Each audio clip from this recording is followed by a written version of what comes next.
Isang paalala, ang video na ito ay ayon lamang sa aking sariling pananaliksik. Hindi ko nais na pilitin ang sino man na maniwala sa videong inyong matutunghayan. Kung hindi kayo kumbinsido sa mga impormasyon at taliwas ang inyong paniniwala sa kaalamang aking ilalahad, maaari kayong gumawa ng sarili ninyong pagsisiyasat para sa inyong kakontentuhan. Ang videong ito ay gabay lamang sa mas malalim na kaalaman at pag-intindi at hindi gawa ng isang profesional. Naniniwala ako na malaya tayong magbigay ng opinyon at suhestyon bilang malayang mamamayan ng Pilipinas. Maraming salamat po.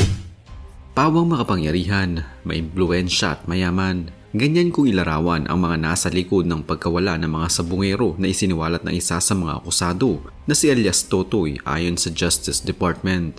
Sa ngayon, kabilang pa sa idinadawit ni alias Totoy ay ang isang babaeng showbiz personality. Handa na ang affidavit ni alias Totoy ang akusado na gusto ng tumestigo hinggil sa pagkawala ng mga sabungero. Isusumite niya umano ito kapag kumpleto ng kanyang mga hawak na ebidensya at nasa poder na niya ang mga taong nagpapatotoo sa mga aligasyon niya. At kasama sa mga isiniwalat na kasama sa kaso ay ang isang sikat na babaeng showbiz personality na sangkot din sa pagkawala ng mga biktima. Isa siya, pag nag-meeting, andun siya. Isa rin siya na susi kung sakali.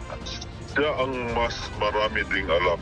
Hindi na idinitalye ni alias Totoy ang papel at pagkatao ng kanyang itinutukoy na showbiz personality. Pero kabilang umano ito sa mahigit 30 pulis at mga sibilyan na pinangalanan niyang dapat nakasuhan. Mayroong isang babaeng celebrity. Hindi ko na muna pangalanan at alam na nila yan. Kasama siya sa Alpha member. Ibig sabihin, kasama siya sa grupo. Mataas ang katungkulan ni alias Totoy sa sindikato. Isa umano siya sa katiwala sa sinasabi niyang mastermind. Ayon kay Justice Secretary Jesus Crispin Remulla, may tuturing na makapangyarihan at mayaman ang mga sindikato ng mga sabungero na itinuturo ni alias Totoy. 20 ang sinangkot nila sa naturang kaso. Nakilala yun.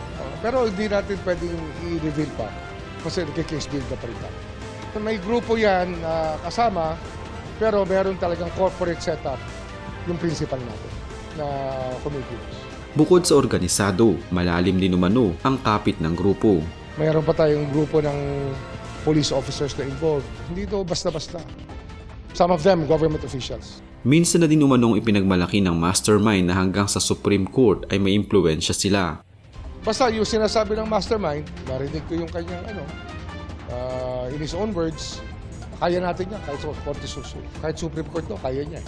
Sinasabi niya. Kaya kakausapin natin ng Chief Justice. We will tell him what are the things that are hindering our way through this. Kasi nga, ang bigat talaga ng kalaban sa dami ng pera. Hindi naman nagbigay ng komento ukol dito ang Korte Suprema dahil hindi pa naman nila nakakaharap sa Secretary Remulla kaugnay sa bagay na ito. Gumugulong ulit ang inisyal na pag-iimbestiga ng National Police Commission o NAPOLCOM dahil may isinasangkot na pulis si alias Totoy. Wala umano silang sasantuhin. Ang NAPOLCOM ang pulis ng pulis. Hindi ako komportable na may mga kasama tayo sa police force, sa PNP na involved dito sa mga nawawalang mga sabungero. Hindi tayo magdadalawang isip kung kailangan nating disiplinahin at tanggalin sa serbisyo at i-dismiss ang mga involved na police, gagawin natin to. Naghahanda na din ang DOJ sa paghahanap sa mga nawawalang sabungero sa Taal Lake. Kausap na umano nila ang Japan para sa dagdag kapabilidad sa underwater search. In the Japanese government for assistance here. Pero meron naman tayo mga remote vehicle sa DNR na pwede rin gamitin. But the technical expertise and experience, yung kulang tayo. Kung matatandaan noong nakaraang linggo, ayon kay alias Totoy, itinali sa sakong may buhangin bago itapon sa Taal Lake ang mga nawawalang sabungero. Si Totoy isa sa mga akusado subalit ngayon inais na niyang tumestigo. Bukod dito, naglabas din siya ng video sa pagkakagapos ng nawawalang sabong master agent bago umano ito patay. Sa videong hawak ni alias Totoy na nagpakilalang direktang bahagi sa kaso ng mga nawawalang sabungero, kita ang isang lalaki na tila nakagapo sa isang anyay sasakyan habang tinatanong ng mga iba pang lalaki. Hindi maaninag ang mukha ng lalaki dahil sa nakabalot ito ng face mask, pero ayon kay alias Totoy, ito ay si Ricardo Jonjon Lasco, kabilang siya sa mga sabungero na 4 na taon nang nawawala. Siya ang 44 anyos na master agent na dinukot ng hindi bababa sa 10 armadong lalaki sa kanilang bahay mismo sa Laguna noong Agosto 2021. Bilang master agent, binigyan si Lasco ng prangkisa para makapagpalabas ng online sabong. Sa kanya tataya ang mga sabungero at ang kita ay porsyentuhan. May bahagi ang nagbigay sa kanya ng prangkisa, syempre pati siya, ayon kay alias Totoy. Kasama ang video ito sa mga ibibigay niya sa mga otoridad sa kanyang paglutang anumang araw mula noong isang linggo. Una nang sinabi ni alias Totoy na alinsunod sa umano'y amo niya na hindi niya tinukoy. Binayaran niya ang isang grupo para patayin si Lasco matapos itong pagbintangan na pinirata ang isang online sabong broadcast. Ang video na ito ni Lasco ay pinadalaan niya ng mga taong binayaran niya bilang pruweba na nakuha na nila ito. Ayon pa kay alias Totoy, pagkadukot umano kay Lasco at nang makuna na ito ng cellphone video bilang pruweba, agad din itong itinumba. Hindi lamang umano 2 milyong piso ang kanilang ibinayad sa grupong pumatay kay Lasco. Nagdagdag umano ng 2 milyong piso ang grupong kinontrata para tapusin ang trabaho. Tulad ng iba pang mga nawawalang sabungero, tinali din daw sa sakong may buhangin ng mga labi ni Lasco para hindi lumutang bago pinulubog sa isang palaisdaan sa Taal Lake. Kinumpirma naman ng kapatid mismo ni Lasco na si Lasco nga talaga ang nakagapos sa video.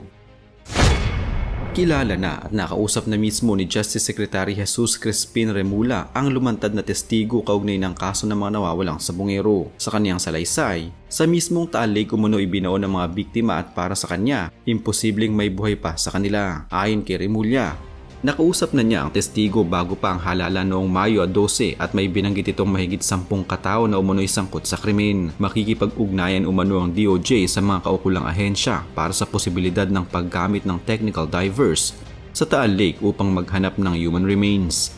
Posible namang maging state witness ang testigo kahit pa isa siya sa mga akusado. Ayon sa testigo, lumantad siya dahil sa banta sa kaligtasan ng kanyang pamilya. Sabi naman ng DOJ, ang mga inilantad ni alias Totoy maaari pa ring ituring na kapani-paniwala lalo't hanggang ngayon ay wala pa ring matibay na lead o anumang bakas kung nasaan ang mga nawawalang sabungero. 4 na taon na rin silang hindi natatagpuan. Ang kaso ng mga nawawalang sabungero ay hindi lamang isang kriminal na issue. Ito ay larawan ng mas malalim na problema sa bansa, ang korupsyon, kahinaan ng hustisya at ang hindi matatawarang pagdurusa ng mga pamilya. Sa ilang pagkakataon, isinusulong ng gobyerno ang kita mula sa isabong ngunit hindi nito nabigyang proteksyon ang mga taong nasasangkot sa industriya. Ito rin ay isang kwento ng kawalang katarungan sa may hirap at ordinaryong tao na madalas ay napag-iiwanan ng batas habang ang mga may koneksyon ay nananatiling ligtas at malaya. Ang kwento ng nawawalang mga sabungero ay isa sa mga pinakamalalalim na krimen sa kasaysayan ng modernong Pilipinas. Hindi lamang dahil sa dami ng biktima kundi sa lawak ng implikasyon nito. Hanggang sa ngayon, nananatiling bukas ang mga tanong: sino ang tunay na may sala? Nasaan ang mga biktima? At kailan makakamtan ang hustisya? Habang dumarami ang testimonya at dahan-dahang lumalabas ang katotohanan, nananatili ang tungkulin ng gobyerno, media at sambayanang Pilipino na patuloy na hanapin ang hustisya. Hindi sapat na sabihin nating tapos na ito sapagkat hanggang walang hustisya, hindi pa ito natatapos.